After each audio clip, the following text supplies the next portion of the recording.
But the question is whether AI, renewable energy,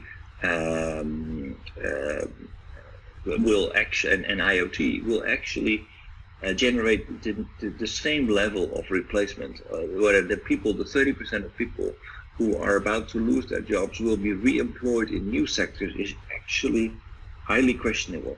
I think that this revolution, this technological revolution, as Rifkin put it, will lead to some new employment, and he says, okay, the 2 generations are needed to make our whole world around us more energy efficient. So the buildings around us put isolation in it, make it possible for these buildings to be connected to the grid, to the smart grid. Put solar panels on top, etc. So that's all human work that needs to be done. There will be a huge investment, and it will be a huge employment opportunity. But after that has been put up, basically the sun will shine, and we don't no longer need to regulate that, because it will be automatically done. The smart grid basically will take care of itself. I mean, maybe a few operators will need to maintain it, but that's it. There's not so much employment done. The buildings need to be maintained, true, but it's not to be expected that the whole transition to these new buildings and to the solar-powered energy is likely to create a lot of new jobs. Basically, it will be more efficient, more effective. We will be less pollutant, and hopefully we will be able to curb global warming. But other than that, the GDP is not likely to grow that much as a result of going to renewable energy.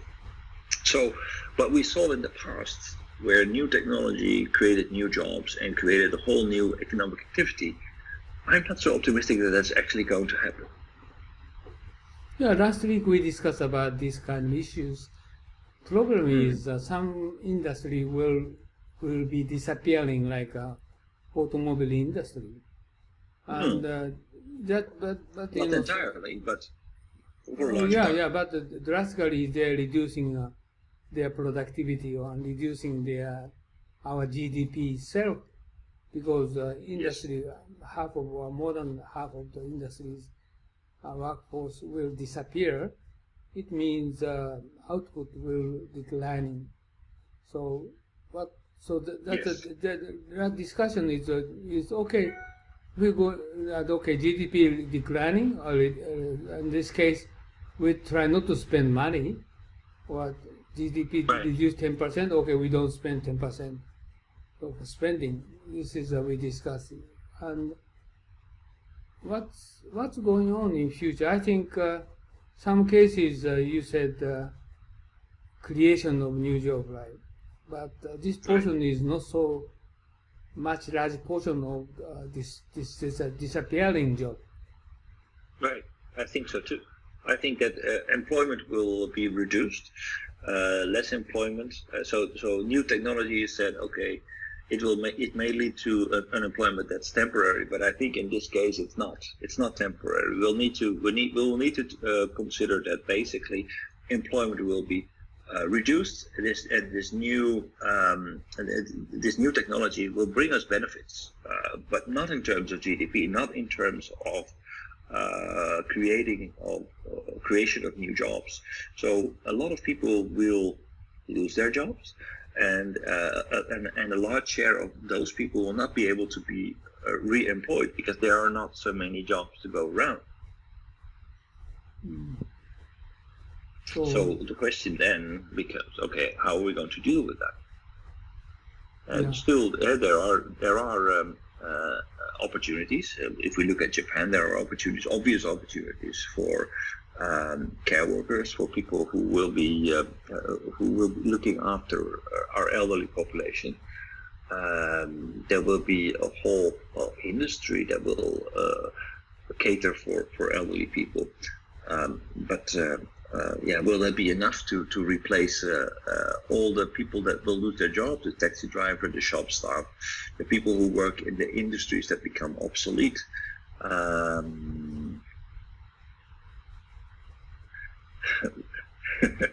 Like the printing industry. What? What? Yes, it Like is. Like the printing industry. Oh, I see. Well, I think you're hitting a very interesting point since last week, and unemployment ratio will going up, and we don't need to work. More people are available, and also GDP is declining. But what's the problem? I think this kind of technology innovation causes us kind of situation, but this is not a problem. Yeah, I think actually it is a problem. Why is it a problem? Because I believe that we can deal with it, right? We can deal with it, but only if we have a strong government. Because we will need to redistribute income. That means that we need to, in order to pay for this, we need tax revenues, and because the wealth comes into hands of fewer people, it will be very difficult to tax those people, because the financial world is no longer no longer tied to national boundaries. I'm studying a little bit about Bitcoin and blockchain at the moment, and I must say that the opportunities for tax evasion are enormous if you look at what blockchain does, and what more likely what things like Bitcoin, etc. do. It will be quite easy to hide your traces and to move wealth from A to B without it being visible to the taxing authorities. It's already happening on a large scale. We looked at it in previous sessions, like Panama Papers. The richest people in the world, for them, it's quite easy to hide their financial traces and to not pay taxes. I mean, it's no secret that the richest people in the world pay a lower tax percentage than the middle income, the salarymen, because their income is very easy to trace, because it's paid by the people who own the companies. But the people who own the companies, how are we going to tax them? That's becoming more and more difficult. So only if we are capable of getting a grip on those people, the richest in the country, who own most of the wealth, we will be able to generate enough tax revenue that will enable us to actually provide minimum income. But will we be able to do that? I'm more than skeptical. My concern is, okay, for specific company, they try to implement IT revolution technology. They can reduce employees and they can get more profit. So government to get more tax. But just in this case is a company. But how do we going to consider for automobile industry? Like industry itself will going to be shrinking. They don't need to make car more. And this is not one company, but this is industry. Government all industry is diminishing. And this cause us declining GDP. Every industry will be influenced by IT revolution. So how do you think about this kind of situation will come in next 1 decade? Well, actually, maybe I can wait answering this question, because I want to show a few videos that actually shows exactly what it means if an industry is in decline. What is going to happen? It will manifest itself all across the board. This is about taxis in New York, what will happen is that just what happened, for example, in other industries. In the Netherlands, for example, we had a coal mining industry. In the UK, they had it too. It's unavoidable that these kinds of industries will come to an end, and it will leave some people behind. Most of them will ultimately find new employment, as happened in the coal mining industry. But a lot of those people, a large percentage, will be left behind. Now, the people who work in the car manufacturing industry, I'm a little bit more hopeful than the coal miners, because they have higher education. Most of them have higher education, so for them it's easier to be retrained. But like for coal miners, for taxi drivers, I'm not so sure. I'm not so sure what they can do, especially like if we look at the average taxi driver in Tokyo. I believe he's probably around 70. His age is probably around 70. He's already retired, so basically that will mean the end of his work, and there's only so many construction places to go by where people can stand and regulate traffic. There's just not so much employment opportunity. So what are we going to do with those people? We need to, pay pension or give them some minimum income. Otherwise, they will not be able to survive, perhaps.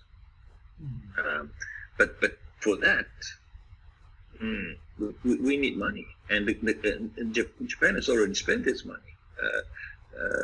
Okay, there are some Federal reserves that are not being expressed in the government debt. So maybe the 180% of government debt is not as bad as it looks, but still, we've already spent money. Like in the good times, Japan has already spent all its money, and that's a big concern, I believe.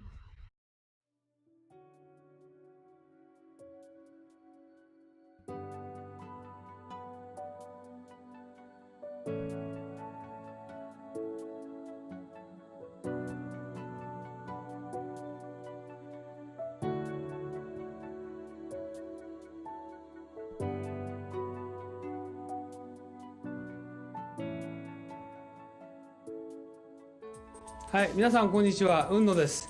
今日はですね、雲野塾の研修のプログラムをご紹介したいと思います。で、こういうふうなホームページありますけれども、ぜひですね、一度中身をご覧になっていただきたいと思います。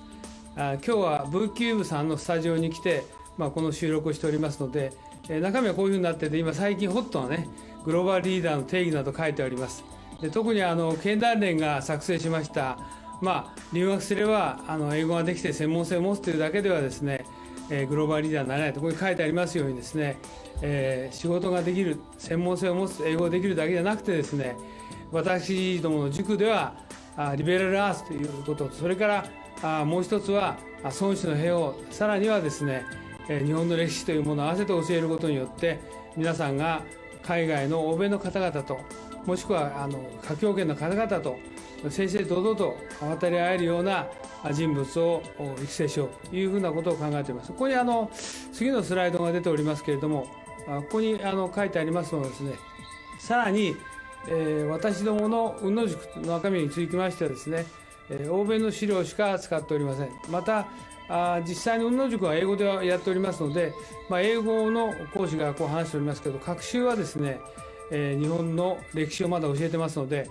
学習の午後はですね、日本のプログラムをしております。で、以前はこれ有料だったので、今はですね、実際に会場費も取っていただいておりませんで、毎回5000円ということで、朝9時から午後5時までやっておりますので、ぜひ皆さんですね、ご検討の上ご参加いただければと。英語のできない方もですね、学習の午後、こういうふうな研修をしておりますので、ぜひご参加いただければというふうに思っておりますので、よろしくお願いします。で、ここにさらにですね、グループ討議とか実務の勘どころを教えると書いてありますけど、実際には私が10年ほどですね、欧米の新聞とか雑誌等をですね、集めてきた、もともと英語のベースでございますので、そうしたものをですね、50セッションのテーマに分けて資料作成をしております。